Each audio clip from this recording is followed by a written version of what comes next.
नमस्कार विद्यार्थी मित्रांनो. सर्वप्रथम आपल्या सर्वांचं मी या ठिकाणी मनपूर्वक स्वागत करतो आहे. दरवर्षीप्रमाणे या ठिकाणी प्रोजेक्ट व्हायवा हा अपरिहार्य असतो, परंतु कोविड-19 पॅन्डेमिकच्या कारणामुळं या प्रोजेक्ट व्हायवाचं स्वरूप पूर्णतः बदललेलं आहे. मागील वर्षीही आपण अनुभवलं. मागील वर्षीचे एम.कॉमचे विद्यार्थी होते, त्यांनाही अशाच पद्धतीनं या अडचणीला सामोरं जावं लागलं. याही वर्षी आपण या बदलत्या परिस्थितीचा विचार करून तयारी करणं गरजेचं आहे. आता या ठिकाणी ह्या प्रोजेक्ट व्हायवाला सामोरं जात असताना आपण नेमकी कोणती मानसिकता ठेवली पाहिजे, कशा पद्धतीनं आपण तयारी केली पाहिजे, आपली मानसिकता कशी असली पाहिजे, याचाही थोडक्यात आपण आढावा घेणं गरजेचं आहे. सर्वप्रथम मुलांनो, दरवर्षी नेहमीप्रमाणे शिवाजी विद्यापीठाच्या सूचनेनुसार, शिवाजी विद्यापीठाच्या टाईम टेबलनुसार आपले एम.कॉमच्या विद्यार्थ्यांचे प्रोजेक्ट व्हायवा घेतले जायचे. ते प्रोजेक्ट व्हायवा घेत असताना फेस टू फेस कम्युनिकेशन असायचं. एक्झामिनर आणि विद्यार्थी यांच्यामध्ये फेस टू फेस कम्युनिकेशन असायचं आणि त्यामधून प्रत्यक्ष प्रश्नही विचारले जायचे आणि त्यामुळं कोणत्याही प्रकारची अडचण त्यावेळेला नसायची. परंतु या पॅन्डेमिकच्या काळामुळं या ठिकाणी आपणाला प्रत्यक्ष समोर उपस्थित राहता येणार नाही आणि त्यामुळं आपण हा जो व्हायवा आहे, प्रोजेक्ट व्हायवा जो आहे, तो ऑनलाईन ऑर्गनाईज केलेला आहे, लक्षात घ्या. आणि जर ऑनलाईन व्हायवा जर आपण ऑर्गनाईज केलेला असेल तर त्यावेळेला आपली तयारी कशा पद्धतीची असली पाहिजे, हाही भाग अतिशय महत्त्वाचा आहे. सर्वप्रथम मी तुम्हाला सांगू इच्छितो की सर्व विद्यार्थ्यांनी आपण ज्या इन्स्ट्रुमेंटच्या साहाय्यानं व्हायवा देणार आहोत, परीक्षा देणार आहोत, ते इन्स्ट्रुमेंट तुम्ही चेक केलं पाहिजे. मग ते लॅपटॉप असेल किंवा मोबाईल असेल किंवा टॅब असेल किंवा कॉम्प्युटर असेल, तर ते सुस्थितीमध्ये आहे का हे तुम्ही तपासून पहा. त्याचबरोबर ते तपासल्यानंतर तुमच्या लक्षात येईल की इंटरनेट व्यवस्थित आहे का, हेही अतिशय महत्त्वाचं आहे. इंटरनेट कनेक्टिव्हिटीसुद्धा त्या ठिकाणी अतिशय गरजेची असते. ती कनेक्टिव्हिटी त्या ठिकाणी पुरेशी मिळते की नाही, त्यामध्ये कुठल्या प्रकारचे डिस्टर्बन्सेस नाहीत ना, याची तुम्ही खात्री करून घ्या. त्याचबरोबर दुसरी एक गोष्ट आपण लक्षात घ्यायची आहे की जे इन्स्ट्रुमेंट तुम्ही वापरणार आहात व्हायवासाठी, त्याची बॅटरी, त्याची एनर्जी ही कशी आहे, हेही आपण चौकशी केली पाहिजे, पाहिली पाहिजे, तपासणी केली पाहिजे. बॅटरी सुस्थितीमध्ये आहे का, आपला संपूर्ण व्हायवा होईपर्यंत ती बॅटरी चालली पाहिजे. तुम्हाला जोपर्यंत परीक्षा असेल, तोपर्यंत तुमचा एक्झाम असेल, तोपर्यंत तुमची बॅटरी त्या ठिकाणी साथ दिली पाहिजे. त्यासाठी ते बॅटरीची तुम्ही स्थिती तपासली पाहिजे. म्हणजेच थोडक्यामध्ये की ज्या माध्यमातून तुम्ही व्हायवाला सामोरं जाणार आहात, ते माध्यम म्हणजेच त्या ठिकाणी टी व्ही असेल, त्या ठिकाणी लॅपटॉप असेल, त्या ठिकाणी कॉम्प्युटर असेल, त्या ठिकाणी आणखी टॅब असेल, आणखी कुठलं इन्स्ट्रुमेंट असेल, तर त्याची तुम्ही तपासणी करा आणि ते तपासून तुम्ही खात्री करा की कोणत्याही प्रकारचा व्यत्यय आपणाला येणार नाही. दुसरी गोष्ट, अशी प्लेस निवडा की त्या ठिकाणी कनेक्टिव्हिटी सहज आली पाहिजे, इंटरनेट कनेक्टिव्हिटी सहज आली पाहिजे. ती प्लेस तुम्ही निवडा की ज्या प्लेसमध्ये, ज्या ठिकाणी इंटरनेट कनेक्टिव्हिटी सहज उपलब्ध होते आणि पुरेशा प्रमाणामध्ये उपलब्ध होते, असंच ठिकाण तुम्ही बसण्यासाठी निवडा. त्याचबरोबर दुसरी गोष्ट लक्षात घ्यायची आहे की त्या ठिकाणी कुठल्याही प्रकारचा डिस्टर्बन्स येता कामा नये. ज्यावेळेला तुमचा व्हायवा सुरू होईल त्यावेळेला तुम्ही कुठल्याही प्रकारच्या डिस्टर्बन्सला सामोरं जाता कामा नये. तुमचे मोबाईल फोन तुम्ही त्यावेळेला बंद केले पाहिजेत, तुम्ही कॉल रिसीव्ह केले नाही पाहिजेत. त्या ठिकाणी कुठल्याही प्रकारचा गोंधळ नसला पाहिजे, कोणत्याही प्रकारचा आवाज त्या ठिकाणी नसला पाहिजे, कोणत्याही प्रकारचा गोंगाट त्या ठिकाणी नसला पाहिजे, जेणेकरून या सर्व गोष्टीचा परिणाम हा तुमच्या व्हायवावर होऊ शकेल आणि तो परिणाम ॲडव्हर्स असेल, लक्षात घ्या तुम्ही. आणि म्हणून तीही तुम्ही खात्री करा. त्यानंतर दुसरी एक गोष्ट लक्षात घ्यायची आहे की ज्यावेळेला आपण व्हायवाला सामोरं जातो आहोत, त्यावेळेला आपल्या ज्या ठिकाणी बसणार आहात ते ठिकाण शांत असलं पाहिजे. कुठल्याही प्रकारचा गोंगाट, कुठल्याही प्रकारचा दंगा, कुठल्याही प्रकारचा आवाज, कुठल्याही प्रकारचा डिस्टर्बन्स त्या ठिकाणी असता कामा नये.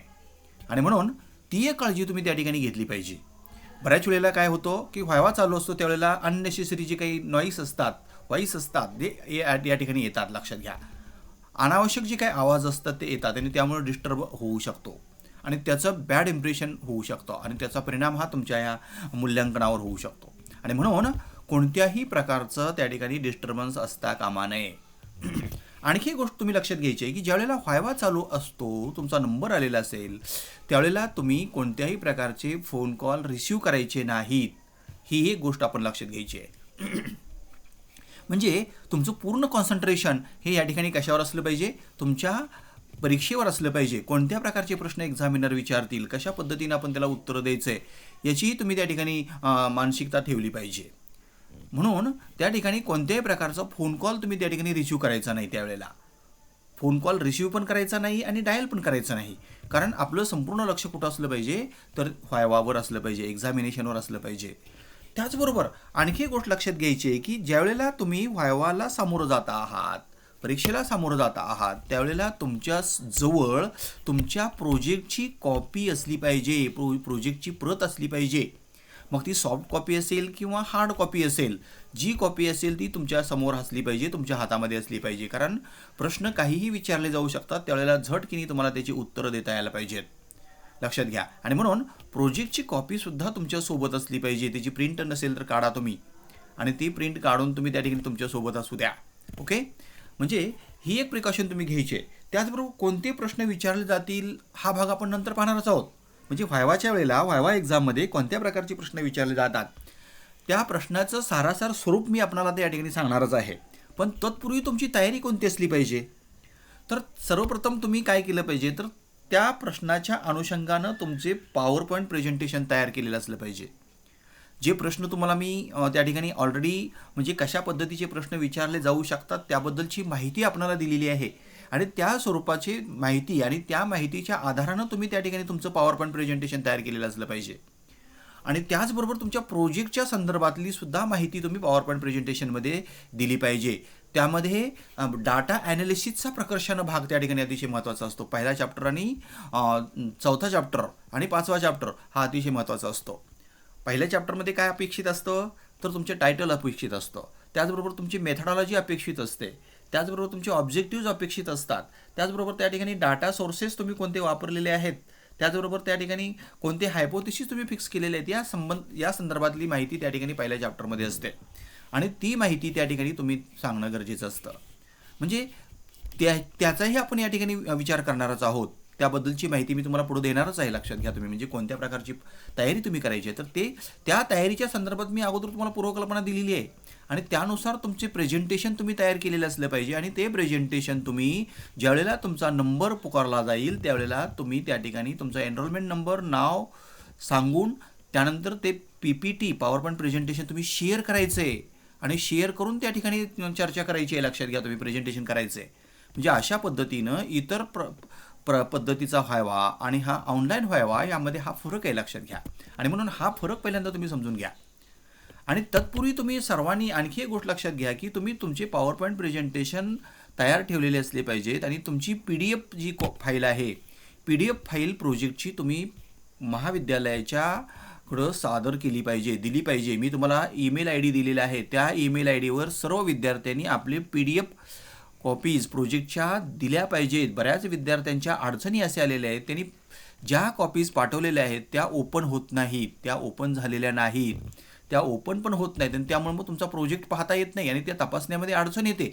आणि त्यामुळे तुम्ही PDF न पाठवता वर्डमध्ये पाठवा, किंवा आणखी तुम्हाला जसं इथं चेंज होणार नाही अशा पद्धतीने पाठवा.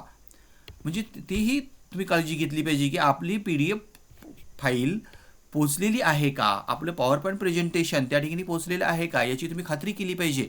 तुम्ही त्या ठिकाणी विचारणा केली पाहिजे, माझं प्रेझेंटेशन मिळालेलं आहे का, माझी PDF मिळालेली आहे का, याची तुम्ही खात्री केली पाहिजे. आणि त्यानुसार तुम्ही तुमची तयारी केली पाहिजे. लक्षात घ्या. आता ही पूर्वतयारी सांगतोय तुम्हाला मी.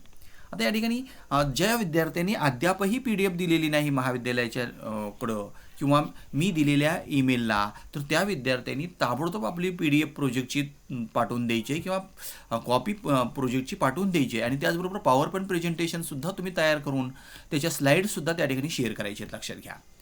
आणि ही संपूर्ण तयारी तुम्ही आत्ता केली पाहिजे. आणि दुसरी एक गोष्ट, व्हायवाला सामोरं जात असताना तुम्हाला जे काही प्रश्न सांगितले जातील, ज्या प्रश्नाची तुम्हाला आयडिया दिली जाईल, जे प्रश्न कशा पद्धतीचे असतात ते सांगितलं जाईल, तर त्याची तुम्ही संपूर्ण तयारी केली पाहिजे. म्हणजेच तुम्ही जो प्रोजेक्ट तयार केलेला आहे त्या प्रोजेक्टची सर्व तयारी तुमची झालेली असली पाहिजे, तरच तुम्ही त्या प्रश्नांची उत्तर व्यवस्थित पद्धतीने देऊ शकता.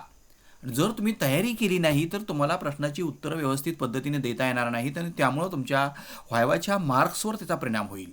आणि त्यामुळं सर्व विद्यार्थ्यांनी काळजी घ्यायची आहे की ज्या विषयाचा आपण प्रोजेक्ट तयार केलेला आहे त्या प्रोजेक्टचा सारासार संपूर्ण अभ्यास तुमचा झालेला असला पाहिजे. जे प्रश्न विचारले जातील त्या प्रश्नाची उत्तरं आपणाला विदाऊट डिले देता यायला पाहिजेत, तीही अचूक देता यायला पाहिजेत. आणि त्यासाठी तुम्ही सर्व विद्यार्थ्यांनी प्रोजेक्टचा अभ्यास केलेला असला पाहिजे. You should have to study thoroughly of your each and every chapter, each and every topic of your project report. Otherwise, you will unable to explain the answers of the question. Okay? आणि म्हणून ती तुम्ही preparation अतिशय महत्त्वाचं आहे. म्हणजे ह्या सगळ्या गोष्टी तुम्ही विचारात घ्या. आणि ज्या वेळेला तुम्ही व्हायवाचे शेड्यूल तयार होईल तर त्या शेड्यूलच्या वेळेला तुम्हाला त्या ठिकाणी दिलेल्या वेळेपूर्वी 10 मिनिट अगोदर सर्वांनी जॉईन व्हायचे आणि जॉईन झाल्यानंतर सर्वांनी आपले आवाज त्या ठिकाणी म्यूट करून ठेवायचे. लक्षात घ्या, ज्या विद्यार्थ्याचा व्हायवा असेल, ज्या विद्यार्थ्याचा व्हायवा चालू असेल त्याच विद्यार्थ्याचा फक्त माईक चालू असेल, बाकीच्या सर्व विद्यार्थ्यांचे माईक बंद असले पाहिजेत. लक्षात घ्या, त्याबद्दलची सूचना पुन्हा पुन्हा सांगायची वेळ आपल्याला येऊ नये. लक्षात घ्या. आणि म्हणून ज्या विद्यार्थ्याचा प्रत्यक्ष व्हायवा चालू असेल त्याच विद्यार्थ्यानं फक्त त्याचा माईक ऑन करायचे, बाकीच्यांनी सर्वांनी आपले माईक ऑफ करून ठेवायचे. लक्षात घ्या, म्हणजे कोणत्याही प्रकारचा डिस्टर्ब त्या ठिकाणी होणार नाही आणि व्हायवाची प्रोसिजर ही योग्य पद्धतीनं पूर्ण होऊ शकेल. त्यासाठी सर्व विद्यार्थ्यांनी ही काळजी घ्यायची आहे. आता आणखी एक गोष्ट लक्षात घ्यायची आहे की ज्यावेळेला तुम्ही व्हायवाला सामोरं जात आहात त्यावेळेला तुम्ही तुमच्या गळ्यामध्ये तुमचं आयडेंटिटी कार्ड असलं पाहिजे. तुमचं आयडेंटिटी कार्ड तुम्ही दाखवलं पाहिजे. तुम्हीच विद्यार्थी कशावरून बोलणार आहे त्यासाठी आपलं आय कार्ड सोबत असलं पाहिजे. आणि ज्यावेळेला तुम्ही व्हायवाला सामोरं जातात त्यावेळेला कॉलेजचा युनिफॉर्म तुमचा असला पाहिजे, युनिफॉर्ममध्ये तुम्ही बसलेला असलं पाहिजे. लक्षात घ्या तुम्ही, म्हणजे ह्या प्राथमिक स्वरूपाच्या गोष्टी आपण समजून घेतल्या पाहिजेत. आणि नंतर ज्या वेळेला व्हायवा सुरू होईल त्यावेळेला व्हायवा सुरू होत असताना तुम्ही पहिल्यांदा तुमचे प्रेझेंटेशन करायचे. त्यासाठी स्लाईड्स तुम्ही तयार करायचे आहेत. प्रेझेंटेशन स्लाईड्स तयार करत असताना त्या कशा पद्धतीच्या केल्या पाहिजेत, कोणत्या पद्धतीची स्लाईड्स तयार केल्या पाहिजेत त्याबद्दलची माहिती मी मागं तुम्हाला दिलेली आहे. लक्षात घ्या, म्हणजे तुमचं त्या ठिकाणी प्रोजेक्टचं टायटल असेल, त्यानंतर ऑब्जेक्टिव्ज असतील, स्कोप असेल, मेथडॉलॉजी असेल, त्यानंतर फाइंडिंग्ज असतील, कन्क्लुजन असेल, सजेशन्स असतील, त्याचबरोबर डाटा प्रेझेंटेशनसुद्धा त्या ठिकाणी तुम्ही दिलेलं असलं पाहिजे. वेगवेगळे ग्राफ, चार्ट, टेबलमधून तुम्ही दाखवलेलं असलं पाहिजे, जेणेकरून महत्त्वाचे टेबल तुम्ही त्यामध्ये तुमच्या प्रेझेंटेशनमध्ये समाविष्ट केले असले पाहिजेत.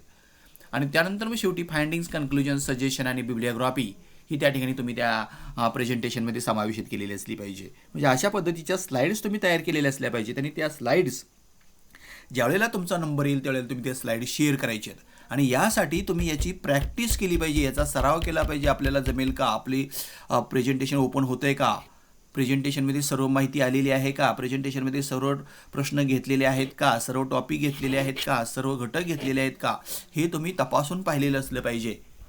लक्षात घ्या. आणि त्यासाठी कालावधी हा अतिशय मर्यादित असतो. प्रत्येक विद्यार्थ्याला 4-5 मिनिटसुद्धा सापडत नाहीत. लक्षात घ्या. आणि त्या 5 मिनिटामध्ये किंवा 10 मिनिटामध्ये, 7 मिनिटामध्ये, whatever may be time is available for you, at that time you should have to present yourself effectively and impressively. आणि त्यासाठी तुम्ही त्याची तयारी अगोदरच करा. लक्षात घ्या, म्हणजे प्रोजेक्टचा अभ्यास तुम्ही तयार केला पाहिजे, प्रोजेक्टचा अभ्यास केला पाहिजे. आणि कोणते प्रश्न विचारले जाऊ शकतील याचा अंदाज करून त्या प्रश्नाची उत्तरं तुमची तयार असली पाहिजेत. म्हणजे अशा पद्धतीची पूर्वतयारी तुम्ही केली पाहिजे. आणि त्यानंतर सर्वांनी दिलेल्या शेड्यूलच्या अगोदर 10 मिनिट जॉईन व्हायचे. लक्षात घ्या, तुम्ही 10 मिनिट रेडी असले पाहिजे. लक्षात घ्या. आणि आत्ता सांगितलेल्या पद्धतीने आपले नंबर ज्या वेळेला पुकारले जातील, ज्या विद्यार्थ्याचं नाव पुकारलं जाईल त्या विद्यार्थ्यांनी ताबडतोब जॉईन व्हायचं, ताबडतोब त्या ठिकाणी आपलं प्रेझेंटेशन शेअर करायचं, आपलं स्वतःचं इंट्रोडक्शन द्यायचं आणि प्रेझेंटेशन सुरू करायचं. लक्षात घ्या. आणि नंतर मग जे काही एक्सपर्ट्स असतील ते एक्सपर्ट्स प्रश्न तुम्हाला विचारतील, त्या प्रश्नाची उत्तरं तुम्हाला द्यावी लागतील. लक्षात घ्या. आणि आणखी एक गोष्ट तुम्हाला मी सांगतोय की सर्व विद्यार्थ्यांनी प्रोजेक्टचे PDF या पुन्हा एकदा पाठवा. कारण बऱ्याच विद्यार्थ्यांच्या PDF ओपन झालेल्या नाहीत, बऱ्याच विद्यार्थ्यांची प्रोजेक्ट ओपन होण्यामध्ये अडचणी आलेल्या आहेत. आणि त्यामुळे सर्वांनी आपले स्लाईड्स प्लस PDF पुन्हा एकदा मेलवर पाठवा. लक्षात घ्या, तरच तुम्हाला त्या प्रोजेक्टचं इव्हॅल्युएशन करता येईल आणि मार्क्स मिळतील. नाहीतर मग तुमचे त्या ठिकाणी प्रोजेक्टचे मार्क्स कमी होतील किंवा त्या ठिकाणी कदाचित तुमचे मिळू शकणार नाहीत. आणि त्यासाठी ही तुम्ही काळजी घेणं गरजेचं आहे. म्हणजे कोणती काळजी घ्यायची आहे, तुम्ही सर्व त्या ठिकाणी इन्स्ट्रुमेंट तपासून पहा, पॉवर पहा, इंटरनेटची कनेक्टिव्हिटी पहा, सायलेन्स प्लेस पहा, त्याचबरोबर तुम्ही तुमची पूर्वतयारी करा. प्रोजेक्टची अभ्यास तुम्ही केला पाहिजे. प्रोजेक्टच्या सर्व चॅप्टरची तुम्हाला काय असली पाहिजे, माहिती असली पाहिजे. काहीही विचारलं तर तुम्हाला सांगता यायला पाहिजे. म्हणजे अशा पद्धतीने ही पूर्वतयारी तुमची होणं गरजेचं आहे. आणि दुसरी गोष्ट, तुम्ही ज्यावेळेला व्हायवा देत असता त्यावेळेला तुम्ही कॉलेजच्या युनिफॉर्मवर असलं पाहिजे, युनिफॉर्ममध्ये असलं पाहिजे आणि गळ्यामध्ये तुमचं आयडेंटिटी असलं पाहिजे. ते आयडेंटिटी कार्ड तुम्ही दाखवायचं आहे, मीच विद्यार्थी आहे व्हायवा देणारा, याची खात्री एक्सटर्नल रेफरीला किंवा एक्सटर्नल एक्झामिनरला झाली पाहिजे. आणि त्यासाठी ही एक काळजी तुम्ही घेणं गरजेचं आहे, लक्षात घ्या. आता ह्या सर्वसाधारण सूचना तुम्हाला सांगितलेल्या आहेत. आणि त्यानंतर आपण आता पुढं पाहणार आहोत की या ठिकाणी व्हायवामध्ये नेमके कशा पद्धतीचे प्रश्न विचारले जातात. बऱ्याच वेळेला काय असतं बाळांनो, तुमच्या प्रोजेक्टच्या संदर्भातलेच प्रश्न असतात, परंतु ते कोणत्या पद्धतीचे प्रश्न असतात, त्याची तयारी आपण कशा पद्धतीची करायची याची माहिती तुम्हाला नसल्यामुळं कदाचित तुमचा व्हायवा हा त्या ठिकाणी व्यवस्थित होईलच असं नसतं. आणि त्यासाठी हा आपण या ठिकाणी प्रयत्न करतो आहोत. म्हणजे आता व्हायवा हुकची तयारी करत असताना तुमची पूर्वतयारी कशी असायला पाहिजे हे मी तुम्हाला सांगितलं. आता पूर्वतयारी झाल्यानंतर तुम्ही सर्वांनी पुन्हा एकदा मी काळजीपूर्वक ऐका की तुम्ही सर्वांनी आपल्या प्रोजेक्टचा डिटेल अभ्यास केलेला असला पाहिजे. टायटल विचारल्यानंतर ते टायटलसुद्धा पूर्ण सांगता यायला पाहिजे. A study of recruitment and selection procedure of rocket engineering corporation Kolhapur, अशा पद्धतीचं टायटल असलं पाहिजे. नाहीतर रिक्रुटमेंट अँड सिलेक्शन असं नुसतं म्हणून चालत नाही, लक्षात घ्या तुम्ही. म्हणून ते टायटलसुद्धा सांगत असताना तुम्हाला व्यवस्थित पद्धतीने सांगता यायला पाहिजे. त्यासाठी तुम्ही त्या प्रोजेक्टचा अभ्यास करा आणि त्यानुसार मग तुम्ही त्या ठिकाणी प्रोजेक्ट व्हायवाला काय करा, सामोरं जा. आता प्रश्नाचं स्वरूप काय असू शकतं किंवा व्हायवाला कोणत्या प्रकारचे प्रश्न जनरली विचारले जाऊ शकतात. Frequently asked questions in project viva हो, okay. And such type of examination is also conducted with the help of these questions. What are those questions? Those questions also you should have to understand. You should have to know clearly. Then you can face the viva and you can complete the viva successfully. Okay. What type of questions are asked there? कोणत्या प्रकारचे प्रश्न असू शकतात हा भागात आपण त्या ठिकाणी पाहतो आहोत. तर पहिला प्रश्न असू शकतो, introduce your self. First question हा नेहमीच असतो की तुमचं नाव सांगायचं आहे. म्हणजे इंट्रोड्यूस युअर सेल्फ म्हटल्यानंतर तुम्ही काय सांगायचं की तुमचं नाव सांगायचं, तुमचा एनरोलमेंट नंबर सांगायचा, तुमचा रोल नंबर सांगायचा. म्हणजे हे इंट्रोडक्शनमध्ये असलं पाहिजे. आणि तुम्ही कुठल्या कॉलेजमध्ये कोणत्या वर्गामध्ये शिकत आहात, in which class you are going to study here, what is the enrolment number, what is the roll number and what is your good name. That name also you should have to introduce your self. Okay, you should have to explain your self also. त्यानंतर पुढचा प्रश्न विचारला जाऊ शकतो की what is the title of your project. मी आत्ता सांगितल्या पद्धतीनं तुमच्या प्रोजेक्टचं टायटल काय आहे, what is the title of your project. That title you should have to describe completely. You cannot say only recruitment and selection. You have to say that a study of recruitment and selection procedure of so and so industry. अशा पद्धतीचं title तुम्हाला सांगता यायला पाहिजे. म्हणजे what is the title of your project. तर तुमच्या प्रोजेक्टचं टायटल तुम्हाला क्लिअर कट्ट सांगता यायला पाहिजे आणि ते टायटल तुम्ही व्यवस्थित पद्धतीने वाचलं पाहिजे. त्यानंतर next question will be asked there, why did you select this topic. तुम्ही हा टॉपिक का सिलेक्ट केलेला आहे, म्हणजे त्याचं कारण सांगितलं पाहिजे. Means what are the objective of your project. म्हणजे हा टॉपिक सिलेक्ट करण्याच्या पाठीमागं कोणते उद्देश आहेत, व्हॉट आर दी ऑब्जेक्टिव्ज. आता तुम्ही प्रोजेक्ट रिपोर्ट तयार करत असताना जे ऑब्जेक्टिव्ज लिहिलेले असतात तेच ऑब्जेक्टिव्ज या ठिकाणी तुम्ही सांगितले पाहिजेत. Those objectives you should have to know very well and those objectives you should have to explain in detail. That's why you have to study the different types of the objectives of your project report. Okay, and this question is also ऑफनली asked in the viva. म्हणजे अशा पद्धतीनं हा दुसरा प्रश्न आपण या ठिकाणी विचारात घेतला पाहिजे की आपल्या प्रोजेक्टचं टायटल सांगितल्यानंतर आपल्या प्रोजेक्टचे उद्दिष्ट कोणते आहेत किंवा कोणते उद्देश आहेत, what type of objectives are there, those objectives you should have to explain in detail. Okay, then another question will be there, what type of the data did you use.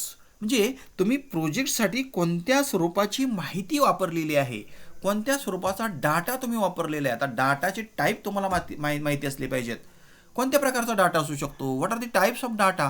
म्हणजे माहितीचे प्रकार कोणते असतात तेही प्रकार तुम्हाला सांगता यायला पाहिजेत. म्हणजे त्या ठिकाणी प्रायमरी असेल, सेकंडरी असेल, मग कोणता डाटा तुम्ही वापरलेला आहे.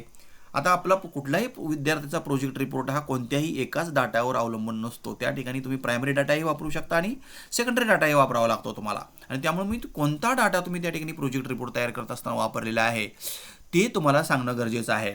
मे be primary, may be secondary, or may be primary and secondary. Then what sources did you use for your project and for your data collection. म्हणजे डाटा कलेक्ट करत असताना तुम्ही कोणकोणते सोर्सेस वापरलेले आहेत. आता त्या ठिकाणी कोणत्या प्रकारचे सोर्सेस असतात ते तुम्हाला माहिती असलं पाहिजे. There are different sources of data collection. Primary sources are there and secondary sources are there. मग आता प्रायमरी सोर्सेसमध्ये कोणकोणते सोर्सेस येतात हेही आपल्याला सांगता यायला पाहिजे. मग त्या ठिकाणी ऑब्झर्वेशन्स असतील, सर्वे असेल, इंटरव्ह्यू असेल, डिस्कशन असेल, शेड्यूल्स असतील, ओके, क्वेश्चनायर असेल. These are different types of these primary sources of data collection. मग या ठिकाणी तुम्ही कोणते सोर्सेस वापरलेले आहेत हे तुम्हाला सांगता यायला पाहिजे. त्यानंतर सेकंडरी सोर्सेस. आता सेकंडरी सोर्सेस म्हणल्यानंतर नक्की लक्षात कोणते घ्यायचे. आता कोणते सोर्सेस असतात की ते सेकंडरी सोर्सेस म्हटलं जातं. तर त्या ठिकाणी रेफरन्स बुक्स असतील, इंटरनेट असेल, वेबसाईट्स असतील, येलो पेजेस असतील, व्हाईट पेजेस असतील, रिपोर्ट्स असतील, ओके, या सर्वांचा समावेश हा सेकंडरी सोर्सेसमध्ये येतो. आणि म्हणून तुम्हाला या ठिकाणी लक्षात असलं पाहिजे की कोणते सोर्सेस असतात. प्रायमरी सोर्सेसमध्ये काय काय येऊ शकतं, सेकंडरी सोर्सेस कशाला म्हटलं जातं आणि सेकंडरी सोर्सेसमध्ये काय काय येऊ शकतं हेही आपल्याला लक्षात येणं गरजेचं आहे. आता त्या ठिकाणी तुम्हाला बऱ्याच वेळेला विचारलं जातं की what do mean by primary data. आता प्रायमरी डाटा म्हणजे नेमकं काय असतं. तर प्रायमरी डाटाचा अर्थ तुम्हाला सांगता यायला पाहिजे. प्राथमिक स्वरूपाची माहिती ही अशी माहिती असते की जी अद्यापर्यंत कोणीही कलेक्ट केलेली नसते, ती प्रथमतः तुम्ही कलेक्ट करत आहात. म्हणजेच primary data is a data which you have collected first. At first time you have collected, and that data is called fresh data. That is called first handed data. त्याला आपण असला डाटा म्हणतो, fresh data म्हणतो किंवा first handed data असं म्हणतो. हेही तुम्हाला सांगता यायला पाहिजे. आणि सेकंडरी डाटा म्हणजे काय असतं. Someone already have been collected that data for his purpose and that data you are going to use for your research purpose. That is called secondary data. Okay. आणि मग हा सेकंडरी डाटा म्हणजे काय असतो हेही तुम्हाला माहिती असले गरजेचं असतं. आणि त्याचे मग सोर्सेस कोणते असतात. मी आत्ता सांगितलेल्या पद्धतीने बुक्स असतील, जर्नल्स असतील, रिपोर्ट्स असतील, मॅगझिन्स असतील, व्हाईट पेजेस असतील, ब्लॅक पेजेस असतील, येलो पेजेस असतील, इंटरनेट असेल, अनेक प्रकारचे त्या ठिकाणी सोर्सेस त्या ठिकाणी असतात. रेफरन्स बुक्स असतील त्या ठिकाणी लक्षात घ्या. आणि त्याच्यावरून सुद्धा तुम्ही तो डाटा कलेक्ट केलेला असतो, त्याला आपण सेकंडरी डाटा असं आपण म्हणतो. लक्षात घ्या तुम्ही. म्हणजे हे डाटा सोर्सेस सुद्धा आपल्याला माहिती असले पाहिजेत आणि ते तुम्ही सांगितले पाहिजेत व्यवस्थित पद्धतीनं. त्यानंतर पुढचा प्रश्न असा विचारला जाऊ शकतो, what do mean by primary data and secondary data. Already I told you. मी तुम्हाला आत्ता सांगितलं की प्रायमरी डाटा म्हणजे नेमका काय असतो. तर तो फ्रेश डाटा असतो, तो कोणीही कलेक्ट केलेला नसतो. जो तुम्ही आत्ता कलेक्ट केलेला आहे, स्वतः कलेक्ट केलेला आहे, प्रथमतः कलेक्ट केलेला आहे, त्याला आपण प्रायमरी डाटा असं म्हणतो. आणि सेकंडरी डाटा कशाला म्हटलं जातं, त्याला दुय्यम माहिती असं म्हटलं जातं, जी ऑलरेडी कुणीतरी कलेक्ट केलेली असते त्यांच्या रिसर्च पर्पजसाठी, ज्याचा वापर तुम्ही तुमच्या रिसर्चसाठी करत आहात, त्याला आपण सेकंडरी डाटा असं म्हणत असतो. तोही अर्थ तुम्ही सांगितला पाहिजे की primary data is a fresh data, that is a first handed data you have collected at first time. Okay. And secondary data means A data which data have been collected already by someone for some purpose, and that data you are going to use for your study purpose. That is called secondary data. हेही तुम्हाला सांगता यायला पाहिजे. त्यानंतर what type of data you used for your project. मग तुमचा project तयार करत असताना तुम्ही कोणत्या प्रकारचा डाटा वापरलेला आहे, कोणत्या प्रकारच्या माहितीचा वापर तुम्ही तुमच्या प्रोजेक्ट तयार करत असताना केलेला आहे, तेही तुम्हाला सांगता यायला पाहिजे. It may be primary and may be secondary or primary and secondary also. आणि हेही तुम्हाला सांगता यायला पाहिजे. त्यानंतर पुढचा प्रश्न असा असू शकतो, for data collection how many times you visited that organisation. बऱ्याच वेळेला तुमची चाचपणी करण्यासाठी इथं विचारलं जातं की तुम्ही माहिती कलेक्ट करण्यासाठी त्या आस्थापनेमध्ये किती वेळेला गेलेला आहात. बऱ्याच वेळेला विद्यार्थी असं म्हणत असतात की 4-5 times, 6-7 times, number of times I visited that organisation. This is not a proper answer. तुम्ही त्या ठिकाणी सांगितलं पाहिजे की मी 7 वेळेला गेले, त्या ठिकाणी 7 वेळेला गेलो, माहिती कलेक्ट केली आणि नंतर त्या ठिकाणी त्यावरून मी प्रोजेक्ट तयार केला. म्हणजे ठामपणे कॉन्क्रीट तुमचं उत्तर असलं पाहिजे. 6-7 वेळेला, 4-5 वेळेला, बऱ्याच वेळेला, खूप वेळेला, that is not a proper answer. आणि म्हणून for the data collection how many time you visited that organisation, the answer of this question will be in number. Okay. And that number should be concrete number, not a 5, 6, 1, 2, 3, 4. No. First time, second time, or 5 times I have visited, 7 times I have visited. This type of answer is expected. त्यानंतर पुढचा प्रश्न असा विचारला जाऊ शकतो, what sampling techniques used for the data collection. तुम्ही data कलेक्शनसाठी त्या ठिकाणी कुठल्या पद्धतीचे सॅम्पलिंग टेक्निक्स वापरलेले आहेत. तुम्ही सॅम्पलिंग टेक्निक्स कसे वापरलेले आहेत सॅम्पल डिसाईड करत असताना. तर हेही तुम्हाला त्या ठिकाणी डाटा कलेक्शन करत असताना सांगितलं पाहिजे. There are different types of the sampling techniques, आणि मग ते सॅम्पलिंग टेक्निक्स तुम्ही वापरले पाहिजे. तर रँडम सॅम्पलिंग असेल, त्यानंतर आणखी स्ट्रॅटिफाईड रँडम सॅम्पलिंग असेल, त्यानंतर आणखी कन्व्हिनियंट सॅम्पलिंग टेक्निक असेल. अनेक प्रकारचे टेक्निक्स असतात, त्यापैकी कुठल्या सॅम्पलिंग टेक्निकचा वापर तुम्ही केलेला आहे हे त्या ठिकाणी तुम्ही सांगितलं पाहिजे. त्यानंतर what do mean hypothesis. Hypothesis म्हणजे नेमकं काय आहे, हायपोथेसिसचा अर्थ काय होतो, हाही अर्थ तुम्हाला सांगता यायला पाहिजे. त्यानंतर हायपोथेसिस टेस्ट करण्यासाठी म्हणजे which test you used for the testing the hypothesis. जर तुम्ही हायपोथेसिस निश्चित केलेलं असेल तर ते हायपोथेसिस प्रूव्ह करण्यासाठी कोणत्या पद्धतीची टेस्ट वापरलेली आहे ते तुम्हाला सांगता यायला पाहिजे, लक्षात घ्या. Then another question will be there, what are the general and specific findings. आता बऱ्याच वेळेला तुम्हाला फाइंडिंग्स विचारले जातात. What are the findings, and those findings are classified under 2 classes. First class is there general findings and second class is there specific findings. मग आता त्या ठिकाणी तुम्ही काय ठळक गोष्टी तुम्हाला आढळलेल्या आहेत त्याला आपण फाइंडिंग्स असं म्हणतो. ज्यावेळेला तुम्ही प्रोजेक्ट रिपोर्ट तयार करता, ज्यावेळेला तुम्ही अभ्यास करता, त्यावेळेला काही तुम्हाला प्रकर्षानं जाणवणाऱ्या गोष्टी असतात, त्या गोष्टींना आपण फाइंडिंग्ज असं म्हणतो. आणि मग त्या प्रकर्षानं जाणवणाऱ्या गोष्टी काही वेळेला जनरल असतात किंवा काही वेळेला स्पेसिफिक असतात. मग what type of general findings are there and what type of specific findings are there, those findings also you should have to explain there in detail. Okay. त्यानंतर पुढचा प्रश्न असा विचारला जाऊ शकतो, व्हॉट इज अ कन्क्लुजन. तुमच्या प्रोजेक्टचा निष्कर्ष काय आहे, म्हणजे what type of conclusion you have made here. कोणत्या पद्धतीचं कन्क्लुजन आहे, मग निष्कर्ष तुम्हाला सांगता यायला पाहिजे. त्याचाही तुम्ही अभ्यास व्यवस्थित पद्धतीने केला पाहिजे. What is the conclusion, that conclusion also you should have to explain in English because you are facing the Viva in English. You have already completed your project report in English. That's why compulsory English language should be used there, not a Marathi. Okay? Try to understand. What is the conclusion? What is the conclusion of your project report? That conclusion also you should have to explain in detail. म्हणजे conclusion काय आलेलं आहे, निष्कर्ष काय आलेला आहे, तो निष्कर्ष तुम्हाला सांगता यायला पाहिजे. ओके. त्यानंतर आणखी काय विचारलं जाऊ शकतं, what are the suggestions or recommendations you made to that organisation. म्हणजे तुम्ही त्या ठिकाणी काय सजेशन दिलेले आहेत त्या संबंधित ऑर्गनायझेशनला, संबंधित आस्थापनेला तुम्ही कोणत्या पद्धतीचे रिकमेंडेशन्स दिलेले आहेत ते सजेशन्ससुद्धा तुम्हाला सांगता यायला पाहिजेत, लक्षात घ्या. म्हणजे प्रोजेक्ट रिपोर्ट तयार केल्यानंतर फाइंडिंग्ज आपण सांगितले, त्यामध्ये जनरल फाइंडिंग्ज असतील, स्पेसिफिक फाइंडिंग्ज असतील, त्यानंतर कन्क्लुजन तुम्ही सांगितलं, परंतु कन्क्लुजन झाल्यानंतर तुम्ही त्या ठिकाणी काय सजेस्ट केलेलं आहे त्या आस्थापनेला, ते सजेशन्स तुम्ही कोणत्या पद्धतीचे केलेले आहेत. What are the suggestions and recommendations, those suggestions and recommendations also you should have to explain. Okay. Then another question may be there, what is the utility of your project. तुमच्या प्रोजेक्टची उपयोगिता काय आहे, हा सगळ्यात बुचकळ्यात टाकणारा प्रश्न असतो, गोंधळात टाकणारा प्रश्न असतो. निश्चित विद्यार्थी हा या प्रश्नाला गडबडतो. म्हणजे या प्रोजेक्टची युटिलिटी तुम्ही कशा पद्धतीने एक्सप्लेन कराल. तुम्हाला जर विचारलं की what is the utility of your project, तर त्यावेळेला तुम्ही गडबडायची काही गरज नाही. तुमच्या प्रोजेक्टचा कारखान्याला काय उपयोग होतो, त्या आस्थापनेला काय उपयोग होतो हे तुम्ही सांगू शकता. तुमच्या प्रोजेक्टचा समाजाला काय उपयोग होतो हे तुम्ही सांगू शकता. तुमच्या प्रोजेक्टचा शासनाला काय उपयोग होतो हे तुम्ही सांगू शकता. तुमच्या प्रोजेक्टचा सर्वसामान्य व्यक्तीला काय उपयोग होतो हे सांगू शकता. तुमच्या प्रोजेक्टचा तुम्हाला कोणत्या पद्धतीचा उपयोग होऊ शकतो हे तुम्ही सांगू शकता. म्हणजे उपयोगिता ही अतिशय महत्त्वाची आहे. म्हणून what is the utility of your project, that utility you can explain with the help of these 5 factors. Okay.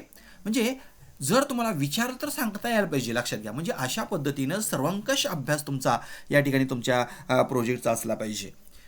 म्हणजे हे जनरली अशा पद्धतीचे प्रश्न हे जनरली विचारले जातात, कदाचित यापेक्षा वेगळेही प्रश्न असू शकतात. म्हणून मी तुम्हाला पहिल्यांदा सांगतो की तुम्ही तुमच्या प्रोजेक्टची तयारी चांगल्या पद्धतीने करा. प्रोजेक्ट रिपोर्टचे अभ्यास तुम्ही व्यवस्थित करा. प्रत्येक चॅप्टरचा तुमचा अभ्यास असला पाहिजे आणि त्या अभ्यासानुसारच तुम्ही त्या अभ्यासाच्या साह्यानंच तुम्ही काय करू शकता, त्या रिपोर्टला तुमच्या व्हायवाला काय करू शकता, सामोरं जाऊ शकता. अन्यथा तुम्हाला प्रोजेक्ट व्हायवाला सामोरं जाताना अडचणी येऊ शकतील, लक्षात घ्या. आणि म्हणून आपण लक्षात घ्यायचं आहे की तयारी करत असताना अशाच पद्धतीचे प्रश्न विचारले जातात, याच्यापेक्षा दुसरे कुठलेही प्रश्न विचारले जाऊ शकत नसतात. आणि शेवटी तुम्हाला रेफरन्स बुक्स सांगितले जातात. What type of reference books you used, म्हणजे which reference books you did referred. Okay. म्हणजे कोणत्या पद्धतीचे रेफरन्स बुक्स तुम्ही वापरलेले आहेत त्या रेफरन्स बुकची यादीसुद्धा तुमच्याजवळ असली पाहिजे. फाट तुम्ही त्या ठिकाणी ते reference book with author, publications, year, publishers हे सगळं सांगितलं पाहिजे तुम्ही. म्हणजे पुस्तकाची नावंसुद्धा तुम्हाला फटाफट सांगता यायला पाहिजे. म्हणजे अशा पद्धतीनं हे प्रश्न तुम्हाला विचारले जाऊ शकतात. त्याचबरोबर मी आत्ता सांगितलेल्या पद्धतीनं you have to prepare your presentation slides according to the above questions. It means that with the help of the above questions, you should have to prepare your presentation slides. Okay? Be ready and be confident. म्हणजे आपण त्या ठिकाणी सामोरं जाण्यासाठी तयार असलं पाहिजे आणि ते नुसतं नाही तर आत्मविश्वासपूर्व तयारी असली पाहिजे. म्हणजे अशा पद्धतीनं प्रोजेक्ट रिपोर्टची तयारी करत असताना तुम्ही वेगवेगळ्या पद्धतीचे चॅप्टर्स असतात त्या चॅप्टरचा अभ्यास केला पाहिजे. प्रत्येक चॅप्टर तुम्ही बारकाईनं अभ्यासलेला असला पाहिजे आणि आत्ता सांगितलेले प्रश्न हे नमुन्यादाखल सांगितलेले आहेत. यापेक्षा कदाचित वेगळेसुद्धा प्रश्न असू शकतात. म्हणून ह्या प्रश्नाची तयारी तुम्ही काळजीपूर्वक केली पाहिजे. म्हणजेच थोडक्यात की तुम्ही तुमच्या प्रोजेक्ट रिपोर्टचा अभ्यास हा थरोली केला पाहिजे, डिटेल केला पाहिजे, व्यवस्थित केला पाहिजे, मुद्देसूद केला पाहिजे आणि तुम्ही अशा कॉन्फिडन्सनी सामोरं गेलं पाहिजे. काहीही विचारलं, any type of question you can explain if you have studied thoroughly in detail. म्हणजे कुठल्याही पद्धतीचा प्रश्न जरी विचारला तरी तुम्ही त्या ठिकाणी सांगू शकाल, कारण त्याचा तुमचा अभ्यास झालेला असतो. आणि म्हणून या प्रश्नाची तयारी तुम्ही करा, कारण तुमच्या प्रोजेक्ट रिपोर्टला त्या ठिकाणी 60 आणि 40 असं बायफर्गेशन केलेलं असतं. 60 मार्क्स हे तुमच्या प्रोजेक्टसाठी असतात आणि 40 मार्क्स हे व्हायवासाठी असतात, लक्षात घ्या तुम्ही. आणि त्यामुळे तुमच्या प्रोजेक्ट रिपोर्टची कॉपी प्रत्येकानं त्या ठिकाणी तुम्ही पाठवली पाहिजे. प्रत्येकानं त्या ठिकाणी तुमच्या प्रोजेक्ट रिपोर्टची कॉपी पुन्हा एकदा तुमच्या प्रेझेंटेशनच्या सोबत पाठवा आणि ती कॉपी मिळालेली आहे की नाही याची खात्री करण्यासाठी फोनवर विचारा. उलट लक्षात घ्या, जर तुमची प्रोजेक्टची कॉपी नसेल तर तुम्हाला प्रोजेक्टचे मार्क्स मिळणार नाहीत, लक्षात घ्या.